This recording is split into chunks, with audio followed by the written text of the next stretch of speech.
আসসালামু আলাইকুম। মুন্সিগঞ্জ থেকে ২০ দিনের কোয়েল পাখি ২০০ পিস অর্ডার করছিল মোহাম্মদ আলী ভাই। মোহাম্মদ আলী ভাই থেকে আমার বাসা অনেক দূরে, যশোর মাগুরা। এর জন্য ভাই হলো আপনার বলল, "ভাই আপনি ফরিদপুর পর্যন্ত আগায় দেন।" আমি ফরিদপুর থেকে রিসিভ করলো। তো ভাই অনেক রিকোয়েস্ট করার কারণে আমি ফরিদপুরের উদ্দেশ্যে রওনা দিলাম। বাচ্চা ধরে ফরিদপুরের কিছু মনোরম দৃশ্য দেখেন। আমি এখন ফরিদপুর পৌঁছায় গেলাম আলহামদুলিল্লাহ। এসে দেখি ভাইরা আগেই বসে আছে। ভাইদের সাথে কথা বললাম, ভালো লাগলো। ভাইরা অনেক ভালো মানুষ আলহামদুলিল্লাহ। ভাইদের পাখি পালনের সব কিছু A to Z আমি বুঝাই দিচ্ছিলাম। বুঝাই দেওয়ার পরে ভাইদের কাছ থেকে বিদায় নেব। ভাইদের সাথে কিছু কথা বললাম। এখন ভাইদের সঙ্গে কথা বলবো। মোহাম্মদ আলী ভাই, আপনি কি সুস্থ মাল হাতে বুঝে পাইছেন? ফ্রেশ মালই পাওয়া গেছে আর কি। আচ্ছা, আপনার পুরো ঠিকানাটা বলেন।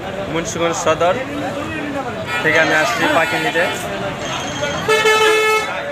আপনারা নিলেন কত পিস? 200 পিস। আচ্ছা ভাই। আলহামদুলিল্লাহ, ভাইয়েরা ভাইয়ের বাড়ির উদ্দেশ্যে রওনা দিল। আমি মাগুরার উদ্দেশ্যে রওনা দিলাম। মাগুরা আসতে রাত হয়ে গেল। আমাদের মাগুরার সুন্দর একটা দৃশ্য, সেটা হলো দিনের বেলা আরও সুন্দর লাগে।